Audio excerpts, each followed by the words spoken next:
हरे कृष्णा। तो आप सभी भक्तों का हार्दिक स्वागत है आज के श्री चैतन्य भागवत से गौर कथा के डिस्कशन में। तो हम लोग दोपहर के सत्र में चर्चा कर रहे थे श्री निमाई पंडित का गया में गमन और वहाँ पे श्री ईश्वरपुरी से उनका मुलाकात होना। ईश्वरपुरी के द्वारा जो है निमाई पंडित के द्वारा ईश्वरपुरी को भोजन प्रसादम प्रदान करना, उनका सेवा करना। और उसके पश्चात फिर अ, श्री चैतन्य महाप्रभु ईश्वरपुरी के गांव जाते हैं और वहां पे जो है एक अद्भुत जो शिक्षा प्रदान करते हैं सभी। यत प्रीत ईश्वरपुरी रे, ताहा वन बारे को न जन शक्ति धरे। भगवान श्री चैतन्य महाप्रभु के हृदय में ईश्वरपुरी के लिए कितना असीमित मात्रा में प्रेम है, इसका वर्णन कोई भी नहीं कर सकता है। वृंदावन दास ठाकुर ऐसा लिख रहे हैं। बस उसका एक झलक दिखलाने के लिए अब आगे का प्रसंग वर्णन करने वाले। आपने ईश्वर श्री चैतन्य भगवान, देखी लेना ईश्वर पुरी र जन्म स्थान। श्री चैतन्य महाप्रभु खुद ईश्वरपुरी के जन्म स्थान जाते हैं और वहां पे जाकर के प्रभु बोले कुमार हट्टेर नमस्कार, श्री ईश्वरपुरी र ये ग्रामे अवतार। The Lord said, I offer my obeisances to the village of Kumar Hut, where Shri Ishwarpuri appeared. तो कुमार हट ग्राम में प्रकट हुए थे ईश्वरपुरी, और वहां पे जाकर के कुमार हट ग्राम के पास जाकर के श्री चैतन्य महाप्रभु फुल दंडवत प्रणाम किए और नमस्कार किए उस ग्राम को, उस गांव को जहाँ पे ईश्वरपुरी जैसे महान शुद्ध भक्त कृष्ण के प्रकट हुए। यानी जिस तरह से भगवान जहाँ पे जन्म लेते हैं, प्रकट होते हैं, वो स्थान जितना महत्वपूर्ण होता है, उतना ही महत्वपूर्ण स्थान वो होता है जहाँ पे भगवान के कोई शुद्ध भक्त प्रकट होते हैं। इस बात को श्री चैतन्य महाप्रभु स्थापित करने वाले। कांति लेना विस्तर चैतन्य से स्थाने, आर शब्द किछु नाही ईश्वर पुरी विने। Lord Chaitanya cried profusely at that place and spoke nothing other than the name of Ishwarpuri. उस स्थान पर पहुंच करके प्रेम आविष्ट होकर के, प्रेम में, ईश्वरपुरी के प्रेम में भावाविष्ट होकर के श्री चैतन्य महाप्रभु प्रोफ्यूसली जोर जोर से रो रहे हैं, अश्रुधारा बह रही, और ईश्वरपुरी के नाम के अलावा और कुछ वहां पे बोल नहीं रहे। से स्थाने मृतिका अपने प्रभु तुले, लई लेना बहिर्वा से बांधी एक झूली। The Lord took some dust from the birthplace of Ishwarpuri and tied it in his cloth। तो जब वहां से वापस आ रहे थे तो ईश्वरपुरी के जन्म स्थान से वहां की मिट्टी कुछ ले लेते हैं और अपने कपड़े में बांध करके साथ में लेकर आते हैं। प्रभु बोले ईश्वर पुरी जन्म स्थान, ए मृतिका हमारा जीवन धन प्राण। तो चैतन्य महाप्रभु बोले ईश्वरपुरी के जन्म स्थान का ये जो मिट्टी है, ये मेरा जीवन है, ये मेरा धन है और ये मेरा प्राण है, लिविंग फोर्स। हे न ईश्वरे प्रीत ईश्वरपुरी रे, भक्ति रे बाढ़ाते प्रभु सप्त शक्ति धरे, सब शक्ति धरे। The Lord exhibited such affection for Ishwarpuri because he takes pleasure in increasing the glories of his devotees। तो भगवान इस प्रकार से ईश्वरपुरी के प्रति प्रेम को, जो असीमित मात्रा में उनके हृदय में प्रेम था ईश्वरपुरी के प्रति, इसको इस तरीके से प्रकट कर रहे हैं, इस बात को स्थापित करने के लिए कि अपने भक्तों के गुणगान में उनको जो है आनंद प्राप्त होता है। भगवान को ज्यादा आनंद प्राप्त होता है अपना गुणगान सुनने में, और उससे कई गुना ज्यादा आनंद उनको मिलता है अपने भक्तों का महिमा को बढ़ाने में। तो जिस प्रकार से भगवान के भक्त, इससे सेम वही चीज भगवद गीता में जो भगवान कृष्ण बोले, ये यथा माम प्रपद्यन्ते ताम सदैव भजाम्यहम्। जब मेरा भक्त जितनी मात्रा में मेरे को जिस जिस भाव में जिस जिस तरीके से मेरे को सेवा करता है, उसी तरीके से मैं भी अपने भक्त का सेवा करता हूँ। तो भक्त भी जब भगवान के जन्म स्थान जाता है, वृंदावन में, मथुरा में जाता है, तो भक्त किस प्रकार से भाव में आ जाता है, कितना प्रेम है। वृंदावन धाम भक्त को अपने प्राण से भी ज्यादा प्रिय होता है। तो उसी प्रकार से भगवान भी इस बात की स्थापना करते हैं, उनके भक्त का जन्म स्थान भगवान को भी अत्यंत प्रिय हो जाता है। भगवान का भक्त जिस प्रकार से भगवान को सेवा करने के लिए तत्पर रहता है, उसी प्रकार से भगवान भी भक्त का सेवा करने के लिए तत्पर रहते हैं। भगवान का भक्त जितना आतुर होता है, उत्साहित होता है भगवान का गुणगान करने के लिए, उसी प्रकार से भगवान भी अपने भक्त का गुणगान करने के लिए बहुत ही आतुर हो जाते हैं, उत्साहित रहते हैं। और ये चैतन्य चरितमृत में कई जगह पे आता है, जब भगवान चैतन्य महाप्रभु अपने भक्तों का गुणगान करते थे तो ऐसा प्रतीत होता था, सब भक्त लोग सुनते थे कि किसी एक महान भक्त का चैतन्य महाप्रभु गुणगान करते थे, तो ऐसा प्रतीत होता था कि जैसे चैतन्य महाप्रभु के एक मुख से नहीं कर रहे हैं, पांच पांच मुखों से वो गुणगान कर रहे हैं। इस प्रकार से श्री चैतन्य महाप्रभु अपने अ, भक्त के प्रति अपने प्रेम को व्यक्त करते हैं। जैसे भक्त भगवान के प्रति प्रेम को व्यक्त करता है, उसी प्रकार से भक्त भगवान भी, जिस प्रकार से भक्त भगवान के सिवा कुछ नहीं जानता है, उसी प्रकार से भगवान भी भक्त के सिवा कुछ नहीं जानता है। अहम भक्ता पराधीन, नहीं स्वतंत्र एव दूजा, साधवा हृदय मह्यम, साधुनाम हृदय तो हम, मन अन्यत्र ना जानते, ते अपि मनावपि। ये अम्बरीश महाराज के प्रसंग में भगवान नारायण बोलते हैं कि साधु मेरे हृदय में है, मैं साधु हूँ, अपने भक्त के हृदय में, और मेरा भक्त मेरे सिवा और कुछ नहीं जानता है, मैं भी अपने भक्त के सिवा कुछ नहीं जानता। तो ये जो रेसिप्रोकेशन इस प्रकार से टू वे रेसिप्रोकेशन होता है, वन वे नहीं है बस। प्रभु बले गया करिते ये आइलान, सत्य हैला ईश्वर पूरे रे देखिलान। The Lord said, I came to Gaya to offer obeisances to my forefathers. Now that I have seen Ishwar Puri, my journey has become successful. महाप्रभु बोले कि अपने पितरों का तर्पण करने के लिए मैं गया आया था, लेकिन मेरा गया आना ईश्वरपुरी के दर्शन को प्राप्त करके मेरा गया जाना जो है सफल हो गया।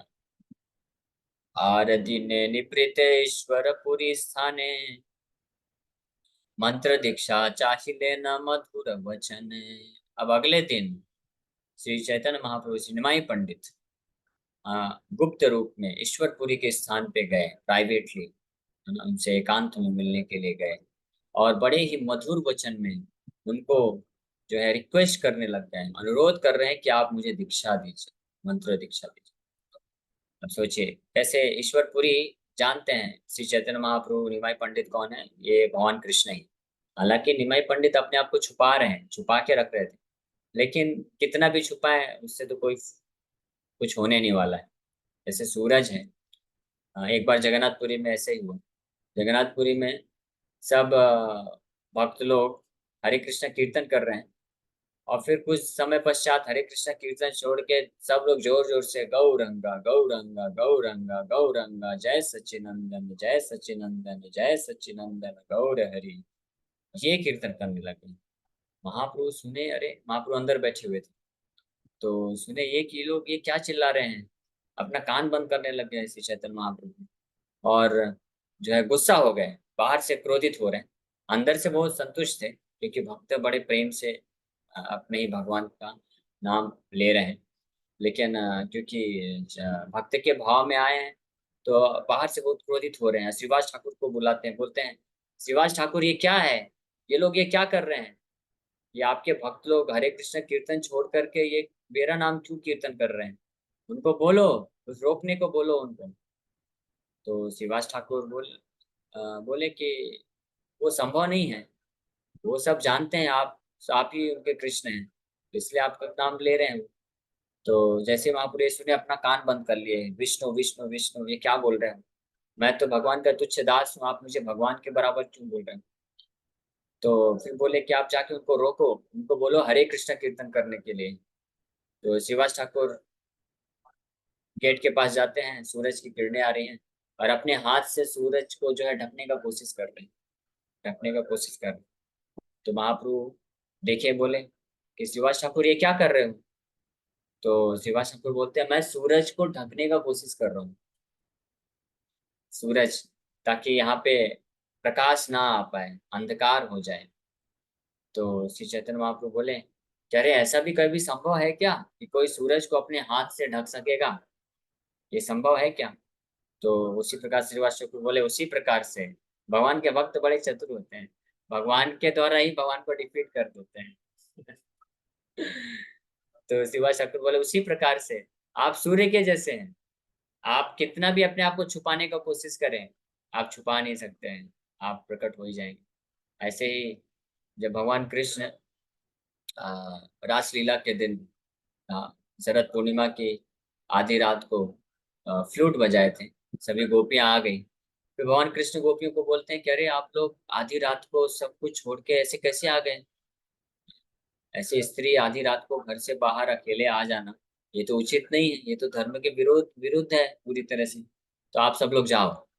तो गोपियां बोली अरे अब हम कैसे जाएं? हम तो अपने हम आ रहे थे तो पति, हमारे पिता, सास, ससुर सब लोग रोकने की कोशिश कर रहे थे, उन सबको हम जो है छोड़ करके, उनको त्याग करके, उनका इंसल्ट करके, जो भी जरूरत पड़ा हम सब कुछ करके, उनसे लड़ाई करके हम सब भाग के आए हैं। अब आप बोल रहे हैं आप वापस जाओ, ये तो बहुत गड़बड़ हो जाएगा, वो लोग हमको स्वीकार नहीं करेंगे। तो भगवान कृष्ण इस प्रकार से फिर से बोलते हैं कि आप मोरल वैल्यूज भूल गए हैं, ये सोशल एटिकेट है, ये सब है, वो सब है, बहुत कुछ शिक्षा दे रहे हैं। तो गोपियां फिर क्या बोलती हैं? गोपियां बोलती हैं, गोपियां एक स्टोरी सुनाती हैं कृष्ण, और कृष्ण को अपने ही उत्तर से फंसा देंगी। तो गोपियां बोलती हैं कृष्ण को कि एक बार एक स्त्री, उसका पति दूर देश में गया कुछ व्यापार करने के लिए, कई महीने के लिए दूर उसको जाना था। तो स्त्री बोली कि आप बहुत दिनों के लिए जा रहे हो, लेकिन मैं आपके दर्शन के बिना तो एक दिन भी नहीं रह सकती हूँ, तो अभी क्या किया जाए? तो उसके पति ने बोला कि एक काम करो, मैं अपना फोटो आपको दे देता हूँ। तो फोटो फ्रेम बना के लेके आ गया, और आप ये लो, जैसे आप मेरे को डेली, जैसे आप मेरा पूजा करती थी, आज ये आज के समय में नहीं समझ पाएंगे, आज के समय में कोई कौन पूजा करता है, लेकिन पहले के समय में स्त्रियां अपने पति का चरण जो है मसाज करती थी, चरणों को स्पर्श करती थी, धोती भी थी और मसाज करती थी, उनको खाने के लिए लाती थी, सब कुछ हाथ पैर धुलाएंगी, आसन में बैठाएंगी, खिलाएंगी, और उनके खाने के बाद वापस से उनका हाथ पैर धुलाएंगी, उनको जो है जो भी गंध है, सुगंधित चीजें देंगी, और फिर उनको इस प्रकार से ये सब क्या करते थे। तो वो पति बोला कि आप क्या करना, मैं जब तक, जितने दिन तक, जितने महीने तक बाहर रहूंगा, ये मेरा फोटो फ्रेम है, इसका आप पूजा करो, इसको आप भोग लगाओ। इस तरह से करो। तो ये गोपियां कृष्ण को सुना रही हैं स्टोरी। फिर उसके बाद कुछ महीने बाद जब पति वापस आया और जो है डोर नॉक करता है, तो पत्नी बोलती कौन? तो पति बोलता है अरे मैं तुम्हारा पति देव आया हूँ। तो पत्नी बोलती नहीं नहीं, अभी मैं व्यस्त हूँ, मैं अपने पति के फोटो का पूजा कर रही हूँ, उनको खिला रही हूँ, आप आधे घंटे के बाद आइए, आधे घंटे तक वेट करिए, तब मैं दरवाजा खोलूंगी। तो गोपियां कृष्ण को पूछती हैं कि अब बताओ उस वक्त वो जो पत्नी है उसका क्या धर्म होना चाहिए? तो कृष्ण बोलते सिंपल, इसमें क्या है, कौन से बड़ा है चीज है, जब पति खुद ही आ गए हैं साक्षात, तो अब फोटो का पूजा क्या करना है? पति को रिसीव करो, उनको अच्छे से मसाज करो, खिलाओ पिलाओ, ये सब करो। तो गोपियां फिर इस उत्तर में उनको पकड़ लेती हैं। उसी तरह से आप हमारे ओरिजिनल पति हैं, बाकी वो जो पतियों को हम छोड़ के आए वो डुप्लीकेट पति हैं, वो फोटो हैं, आप ओरिजिनल हैं। जब आप ओरिजिनल, आप हमारे सामने खड़े हैं, तो कौन मूर्ख पत्नी होगी जो जो डुप्लीकेट के पास जाएगी? तो भगवान फंस गए, भगवान बोले अरे। तो इस तरह से फंसा, तो उसी प्रकार से, खैर ये प्रसंग यहाँ पे, तो उसी प्रकार से श्री चैतन्य महाप्रभु अपने आप को छुपाने का कोशिश कर रहे थे, लेकिन भक्त लोग उनको पहचान लेते थे। और यहाँ पे भी तो चैतन्य महाप्रभु गए ईश्वरपुरी के पास, लेकिन ईश्वरपुरी थोड़ी ना उनको दीक्षा देंगे इतनी आसानी से, उनको मालूम है ये भगवान है। तो इसलिए भगवान मंत्र दीक्षा चाहे लेना मधुर वचन है, इतने मधुर वचन से, इतने विनम्र स्वभाव से अपने आप को समर्पण के भाव से प्रस्तुत कर दिए कि ईश्वरपुरी भी मोहित हो जाएंगे और उनको दीक्षा दे देंगे। जैसे विश्वामित्र ऋषि भगवान रामचंद्र को दीक्षा दिए। विश्वामित्र जानते थे कि भगवान राम कोई साधारण व्यक्ति नहीं, ये परम ब्रह्म है साक्षात, ये सारे ज्ञान, सारे शक्ति, बल, ऐश्वर्य, सुंदरता पूरे सृष्टि के स्रोत हैं। लेकिन जब रामचंद्र भगवान को लेके गए, और रामचंद्र भगवान उनके पैरों के पास बैठ करके इतने विनम्रता के भाव से शिक्षा ग्रहण करने के लिए तत्पर हो गए कि विश्वामित्र मुनि भी उनके हृदय में जो है वात्सल्य प्रेम आ गया। वात्सल्य प्रेम मतलब ये शिष्य के रूप में अपने भगवान राम को लेके, तो फिर उनको दीक्षा दे दी। तो इस प्रकार से यहाँ पे भी निभृते आए श्री चैतन्य महाप्रभु। पुरी बले मंत्र व बलिया को न कथा, प्राणामि दित्य पारी तो मारे सर्वथा।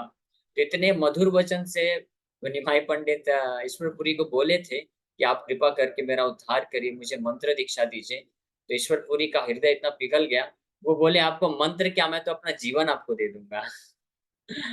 ये अद्भुत गुरु शिष्य है ना। ऐसा कभी ना सुना होगा किसी ने, ना सुनेगा कोई, ना भूतो ना भविष्य। मान लीजिए कोई शिष्य आ रहा है दीक्षा लेने के लिए, गुरु को प्रार्थना कर रहा है कि हे गुरुदेव, मुझे आप इस भव बंधन से उद्धार करने के लिए मुझे दीक्षा दीजिए, अपने चरणों करों में आश्रय दीजिए। तो गुरु जो है इतने प्रेम से इतने आविष्ट हो जाएं और बोले, अरे मेरे शिष्य, मैं तुमको मंत्र क्या, मैं तुमको अपना प्राण देने को तैयार हूं। ऐसा कोई गुरु बोलेगा? लेकिन यही यहाँ पे, जब शिष्य भगवान भगवान ही जब शिष्य के रूप में आएंगे तभी कोई गुरु ऐसा बोल सकता है। तो ये एक अद्भुत चीज है। तो भगवान की हर लीला अद्भुत है। शिष्य भी बनेंगे तो जो गुरु होगा वो भी जो है पूरी तरह से आकर्षित हो जाएगा, अपना सब कुछ न्यौछावर कर देगा। तबे तान स्थाने शिक्षा गुरु नारायण, करी लेना दशाक्षर मंत्र ग्रहण। Then, in order to instruct everyone, the Lord accepted the 10 syllable mantra from Ishwar. So, उस तरह तबे तान स्थाने शिक्षा गुरु नारायण, निमाई पंडित को बोल रहे हैं कि वो शिक्षा गुरु नारायण है, खुद नारायण है और सारे जीवात्माओं के गुरु हैं।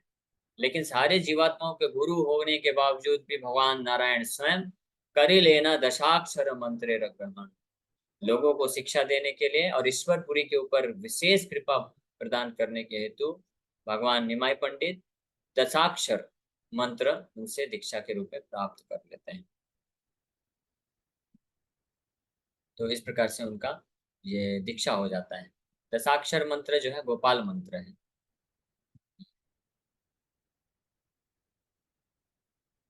नहीं, गोपाल मंत्र तो अष्टादश है, 18 है। दशाक्षर किसका है देखना पड़ेगा। तबे प्रभु प्रदक्षिणा करी अपुरी रे, प्रभु भले देहामी तिलान तुम्हारे। The Lord then circumambulated Ishwarpuri and said, I fully surrender myself unto you. तो दीक्षा लेने के पश्चात भगवान मंत्र श्री चैतन्य हाँ, अष्टाक्षर मंत्र गोपाल मंत्र। गोपाल मंत्र अष्टाक्षर है। यस। अच्छा, तो यहाँ पे 10 अक्षर बोला जा रहा है, 10 syllable। तो ये कौन सा है फिर? यहाँ पे लिखा नहीं। ठीक है, आगे कहीं आएगा वरना तो पता चलेगा। ये गायत्री मंत्र ही है, 10 अक्षर गायत्री मंत्र। हेन शुभ दृष्टि तुम्ही करा हमारे, हेना हमें भासी कृष्ण प्रेम रसागरे। तो इस प्रकार से मंत्र दीक्षा प्राप्त करके प्रदक्षिणा करते हैं निमाई पंडित ईश्वरपुरी को और समर्पण कर देते हैं कि अब मैं आपको पूरी तरह से समर्पण करता हूँ। यहाँ पे शिक्षा मिलती है कि दीक्षा का मतलब बस ऐसा नहीं कि अग्निकुंड में स्वाहा स्वाहा कर दिए और उस दिन नया नाम मिल गया, हो गया। दीक्षा मतलब उस दिन ये पूरा जो जीवन है हमारा, अब हम गुरु के हो गए, इसलिए उसको सेकंड बर्थ बोला जाता है, द्विज संस्कार बोला जाता है, दोबारा जन्म होता है। यानी हमारा जो पहला जन्म है माता पिता के द्वारा उसको शुक्र जन्म बोलते हैं, और ये दूसरा जन्म जो होता है मंत्र दीक्षा के द्वारा, तो उस वक्त हमारा नया जीवन हमको मिलता है, नया शरीर मिलता है। तो उस वक्त उस दीक्षा लेने के पश्चात फिर ये जो जीवन है, ये जो शरीर है और किसी का नहीं रहता, केवल और केवल गुरु का हो जाता है। तो इस प्रकार से महाप्रभु यहाँ पे बोल रहे हैं, आई फुली सरेंडर, मैं पूरी तरह से अब आपको समर्पण करता हूँ, आप जैसा आदेश देंगे मैं करूंगा। और अब रिक्वेस्ट का अनुरोध कर रहे हैं, हे न शुभ दृष्टि तुम्हें करा हमारे, ऐसा मेरे प्रति आप शुभ दृष्टि करिए, दया दृष्टि दीजिए, ताकि मैं ये ना आमी भासी कृष्ण प्रेमेर सागर, कि मैं लव ऑफ कृष्ण, कृष्ण प्रेम के समुद्र में मैं जो है डुबकी लगा सकूं। ऐसा मेरे को आप कृपा करिए। सुनिया प्रभुर वाक्य श्री ईश्वरपुरी, प्रभु रे दिले न आलिंगन वक्ष्य धरी। तो ईश्वरपुरी इस प्रकार से निमाई पंडित की बातों को सुन करके तुरंत उनको आलिंगन कर लेते हैं बड़े प्रेम से और स्वीकार कर लेते हैं। तोहार नयन चले तोहार शरीर, सिंचित हैला प्रेम के हना स्थिर। तो जैसे एक दूसरे को आलिंगन किए, भगवान और भगवान के सेवक, अभी उल्टा हो गया है। भगवान जो है सेवक बन गए हैं और सेवक जो है गुरु बन चुके हैं, तो रोल चेंज कर लिए हैं। लेकिन एक दूसरे का आलिंगन करते ही दोनों में एक दूसरे के प्रति प्रेम के विकार उत्पन्न हो गए और नयनों से अश्रुधारा बह रही है और एक दूसरे के अश्रु जल से उनको भिगा देते हैं, नहला देते हैं। सिंचित हैला प्रेम के यहाँ नहीं स्थिर। और एजिटेट हो जाते हैं, पूरी तरह अस्थिर हो जाते हैं। हेन मते ईश्वर पुरी रे कृपा करी, कत दिन गया रहीला गौर हरि। हाँ, तो जनरली सामान्य रूप से, ये सामान्य नहीं हमेशा ही, जब गुरु से कोई दीक्षा प्राप्त करता है तो ये बोला जाता है कि गुरु ने शिष्य के ऊपर कृपा किया। लेकिन यहाँ पे जब श्री चैतन्य महाप्रभु दीक्षा प्राप्त किए ईश्वरपुरी से, तो क्या बोला गया है? हे न मते ईश्वर पुरी रे कृपा करी। इस प्रकार से श्री गौर हरि भगवान ने ईश्वरपुरी के प्रति कृपा किया, उनको अपना गुरु बना। श्री भक्तिदास जी ठाकुर भी एक बहुत अच्छा गीत लिखते हैं। हाँ, महाप्रभु श्री चैतन्य, ये राधा कृष्ण नाही अन्य, ईश्वर पुरी के करे धन्या। ये बहुत अच्छा गीत है, अ, जिसमें गुरु शिष्य परंपरा पूरा बताते हैं कि महाप्रभु श्री चैतन्य राधा कृष्ण नाही अन्य, ईश्वर पुरी के करे धन्या। ईश्वर पुरी के ऊपर उन्होंने कृपा किया, कैसे? उनका शिष्य बन करके। और इस प्रकार से कुछ दिन वहीं पे व्यतीत करते हैं श्री गौर हरि भगवान ईश्वरपुरी के सेवा में। आत्म प्रकाश से राशि हैला समाए, दिने दिने बाढ़े प्रेम भक्ति रवि जाए। As the time became ripe for the Lord to reveal Himself, His loving devotion sentiments increased day by day. और दीक्षा लेने के पश्चात भगवान जो अपना असली जो आंतरिक कारण था और बाहरी कारण भी, हरि नाम संकीर्तन के पश्चात, अब उसको प्रकट करने लग गए। और दिन दिन उनका जो है कृष्ण के प्रति प्रेम जो है, भक्ति जो है, बढ़ता जा रहा है। एक दिन महाप्रभु वसिया निवृत्ते, निज इष्ट मंत्र ध्यान लागी लकरिते। एक दिन एकांत में बैठ करके अपने इष्ट भगवान कृष्ण के जो मंत्र वो प्राप्त किए थे, दशाक्षर मंत्र, 10 लेवल मंत्र ईश्वरपुरी से, तो उसका ध्यान करने लग गए। ये गायत्री मंत्र ही है, आई थिंक गोपाल मंत्र ही है। उसमें जो पहला बीज अक्षर लगाएंगे तो वो दशाक्षर हो जाएगा। अष्ट, आठ, उसमें जो भगवान के 3 नाम हैं कृष्ण के एक्चुअली, गोविंदाय, कृष्णाय गोविंदाय गोपी जन वल्लभाय, और फिर उसके पहले बीज अक्षर लगाते हैं। तो इस पे ध्यान करने बैठ गए महाप्रभु, यानी इस मंत्र का उच्चारण कर रहे हैं अंदर ही अंदर। उसको ध्यान बोला जाता है, इसको जोर जोर से नहीं बोला जाता। ध्यानानंदे महाप्रभु बाह्य प्रकाशिया, करिते लागिला प्रभु रोदन डाकिया। जैसे ही गायत्री जप कर रहे हैं, ध्यान कर रहे हैं दशाक्षर मंत्र का, तो when the Lord regained his external consciousness, he began to shed tears and call for Krishna.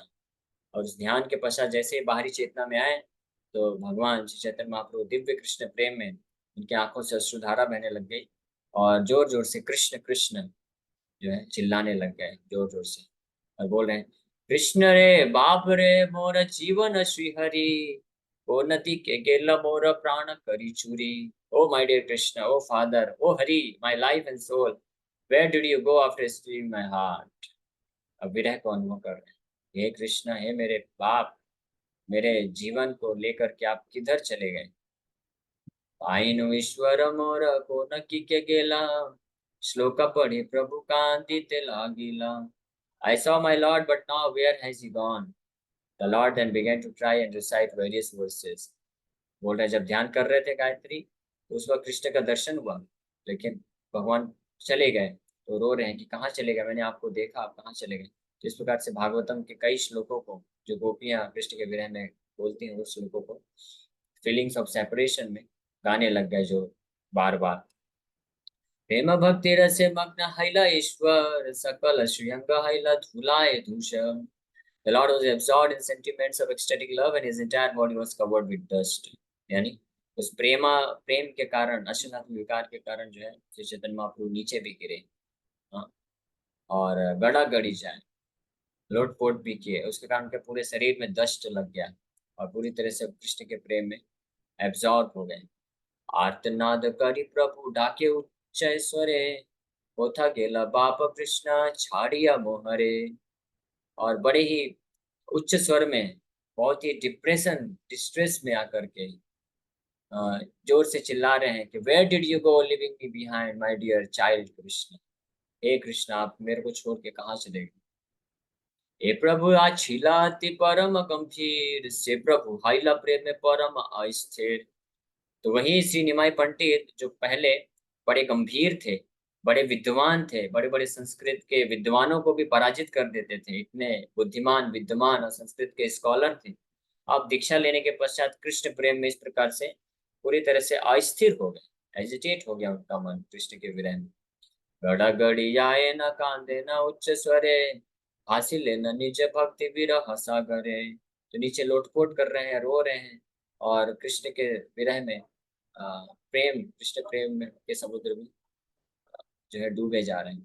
तबे कत क्षण आसी सर्व शिष्य गण, सुस्थ करी लेना आसी आशीष यतन।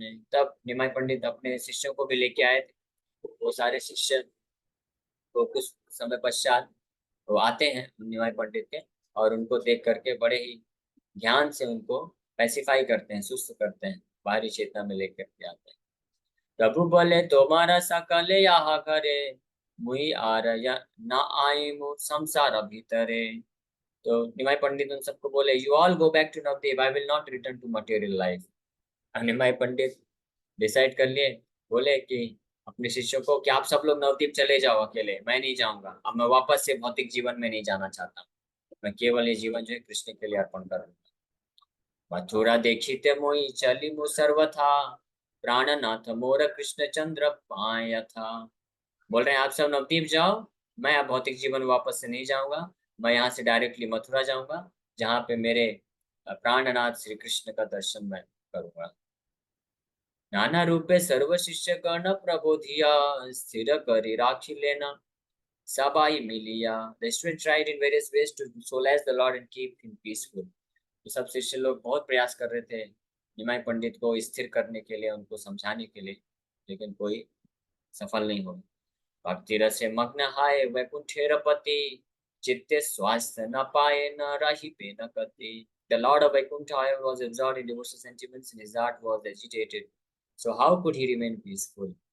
तो वैकुंठेर पति, वैकुंठ के नाथ साक्षात नारायण है, कृष्ण ही है, लेकिन जब भक्त के भाव को अंगीकार कर लिए तो वो पूरी तरह से भक्ति के भाव में पूरित होने के कारण वो कैसे शांत रह सकते थे।